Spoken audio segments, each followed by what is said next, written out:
Hello everyone, Elliot here. This vlog is going to be about my time in Death Valley National Park, but as you can see, well, I'm not really filming on location for this video. My experience filming on location was a bit of a disaster. It was just way too windy that day. Here, take a look.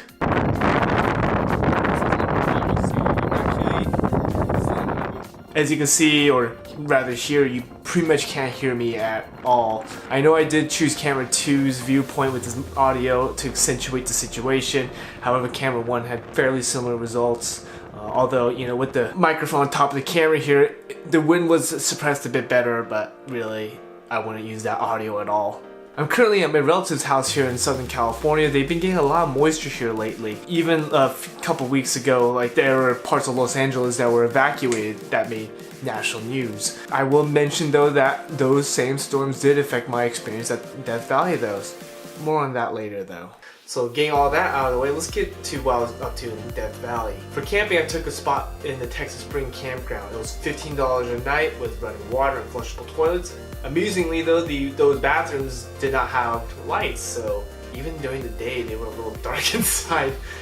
There are multiple campgrounds open, so if tent camping is not your thing, you can choose one of the other spots that cater more to RVs. I don't know all those campgrounds, so you have to look them up yourself and with pricing. If camping's not your thing, there is an inn, or rather a hotel, within the park, and also the little town of Furnace Creek does have some amenities. Once again, I didn't really check those out as I was tent camping, so you have to do your own research on that. Even within the winter months, Death Valley is pretty warm for the most part. It reached mid-60s during the day, and during the night it got to the low 40s, so not too cold really. This allowed me to dry off a lot of things like my tent from the wetness I had experienced in Zion.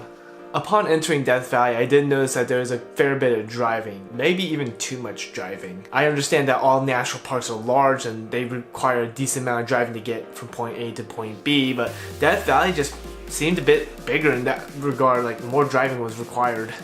This is, you know, very much up to opinion. For those who love driving, this park is probably for you. However, I personally just tolerate driving in a way, like it's not something that I find super enjoyable. So, I wasn't exactly fond of this at all. Just doing a surface level look at Death Valley before I got there, there were 3 things that I focused on. 1 was the Playa Racetrack, 2 is the Mesquite Sand Dunes, 3 was Water Basin. My initial goal was to get all 3 of these locations on camera during my 3 nights staying there. However, my surface level research didn't really do me much justice for the racetrack. I somehow had this misunderstanding that visitors could actually hike over to the racetrack, and well, that's patently false. In fact, you actually need a 4-wheel drive vehicle with sturdy tires to get there. And I want to emphasize sturdy tires because apparently the rocks are so sharp that they can actually slash many tires. You can actually find a Jeep rental service within the park, but I don't remember their name, and I can tell you that it's probably not cheap at all. So I had to cut the elusive racetrack from my plans, which was really quite the bummer. My first day in Death Valley wasn't all too eventful. I first went to the visitor center, then I went to Water Basin, and then to the Mesquite Sand Dunes. Now the drive from Water Basin to Mesquite Sand Dunes was the drive that really made me realize how much driving was required within the park. I was planning on trying to take some pictures during sunset at the sand dunes. However, I didn't allot myself enough time between the basin and the sand dunes to get there, so by the time I got to the sand dunes, I missed sunset. Rewinding a little bit, I did mention that there are heavy storms coming through Southern California, and those also got to Death Valley several times. So on the night before I even got to Death Valley, a storm came through, and the park had to close down some parts of the park. And unfortunately, on the whiteboard there were 9 places listed, and many of those places or areas were places that were easily accessible by car that tourists like me would go see. So these closures would severely limit what I was able to do within the park. I just want to note that these storms aren't typical to this region of California, so if you do come here yourself, I'm sure you'll have a bit more options to choose from. On the morning of day 2, I set out to the Mesquite Sand Dunes for some pictures at sunrise. Honestly, I don't think I did the best job there. I arrived a little bit too late to get to a desirable spot to photograph the sun cresting the mountains. I also really didn't like the look of the sand. Now, when I was entering the Mesquite sand dunes from, there's a lot of foot traffic, so you can see everyone's footprints there from many days ago, and that just made for some really like rough looking sand in a way. Like there wasn't any smooth sand I would like to photograph. For the midday hours of day 2, I decided to play the role of a little tourist, and I went around the park and did some easier hikes, such as the hike to Natural Bridge and part of the Golden Cathedral Trail to Red Cathedral. I didn't get anything photographically compelling, but you know, I wasn't really expecting that for the midday hours, so please forgive me. For sunset, I went back to the Mesquite sand dunes despite my early misgivings about it. I really don't know what I was expecting from going there again, but that kind of shows in my pictures. Fairly weak images overall. I did notice that being in the valley does pose a lighting challenge. So like for sunrise, during the golden hour, like the mountains will block that light for too long, and then by the time the light hits the valley, well, the color's all gone. And then vice versa for sunset, you don't get those colors, but then once you start getting those colors, the sun's behind the mountains again, and well, you get some nice You get some nicely colored mountains, but then you just get this awfully flat foreground. Now, I guess some people could try to rescue those images in Photoshop, but I'm not really too interested in devoting my time to that. Let's move on to day 3. On the morning of day 3, I woke up about like at 3 a.m. to try to take some pictures of the stars. It was January 28th, and the night of the January 27th was the new moon, so, you know, new moon phase is still going on, right? Death Valley National Park often boasts about its dark skies, and it's clearly evident. Like, every night at the campground, you can just look up and wow, there's beautiful night sky out there. However, during this time, though, you don't get to see the galactic core, which is kind of like the bee's knees when it comes to astrophotography in a way. Well, at least in my opinion. So, for whatever reason, I decided to go to Jaguar Basin. Yes, it's a salt flat, but it's not a salt flat with that reflective surface that you often see online of some of the other salt flats. I also don't have any light painting stuff, so I really had no idea what I was doing out there. So, you know, upon trying to photograph the stars, I quickly realized that I don't have an interesting foreground subject, and you know, without that galactic core in the sky as my crutch, I really didn't feel like I was going to get a good photo. So I decided to just mess around. I put my headlamp on the ground and I decided to just dance around a little bit. Now with these images, I wasn't trying to produce art. I was just having a little bit of fun. But honestly, I gotta say that I had a bit more fun making these images than like the rest of the time I had at the park. Fast forward a couple hours to sunrise, I tried to take some sunrise pictures at that Water Basin. Once again, that lighting issue I mentioned earlier was really challenging me, and I wasn't really getting over that hurdle. I think I got an okay image out of it, but it's whatever. I wouldn't really call it anything much. So after that sunrise, I naively thought that some of those closed paths from a couple days earlier would have been open by then. Well, joke's on me. I tried to go to Dante's Point, and 75% of the way up the road, well, it was closed, so I had to turn around. I decided to go back to the visitor center to just ask how much longer those roads were going to be closed for. However, I gotta say that waking up at 3 a.m. really took a toll on my body. I was super duper tired. So by the time I got to the visitor center, I just fell asleep in my car. A couple hours later, I woke up and I didn't bother asking about those roads anymore because my touristy time was just about over then. As sunset was approaching, yes, I did go back to the Mesquite sand dunes. However, this time was going to be different.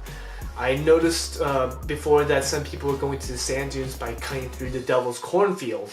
So I decided to pull over and follow that same trail. This trail from the Devil's Cornfield led to part of the sand dunes that have farmless foot traffic, smooth sand, and a lot of actual interesting deadwood around to use as a foreground subject.